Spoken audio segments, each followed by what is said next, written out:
দেখতে পাচ্ছেন Bluetooth speaker. এটি হলো সবচেয়ে বড় যেটা, সেটা খুবই প্রিমিয়াম একটি ডিভাইস। এই হলো ডিভাইসটি।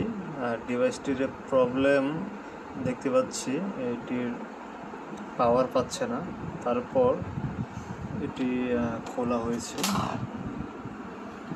এবং এরকম একটি সার্কিট, এখানে পাওয়ার ইনপুট দেওয়া হয় এবং পাওয়ার কেবল খোলা পেয়েছিলাম, হয়তো এটা লাগিয়ে দিলেই ঠিক হয়ে যাবে। আর এই হলো সার্কিট ডায়াগ্রাম। খুবই সিম্পল বাট খুবই গোছানো একটি সার্কিট।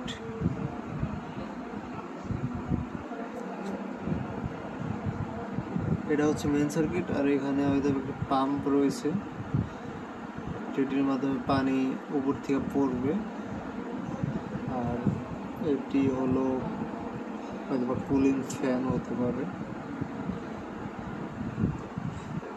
তো খুবই সিম্পল বাট খুবই এফেক্টিভ একটি সেট আপ করা হয়েছে। তো এটি কীভাবে কাজ করে, এখানে পানি দেওয়া হয়, পানি দেওয়া হলে এখান দিয়ে হিউমিডিফায়ার বের হয়, ধোঁয়া বের হয়। আবার ওই পাম্পের মাধ্যমে উপর থেকে পানি বের হয় ড্রপের মতো, মানে পানির যে ফোঁটার শব্দ, সেটা আপনাকে রাতে ঘুমাতে অবশ্যই হেল্প করবে, এরকম একটি সেট আপ। আর 8GB লাইটিং তো আছেই। তো খুবই ভালো একটি ডিভাইস। বিল কন্ডিশন, বিল কোয়ালিটি খুবই ভালো, দেখে ভালো লাগলো।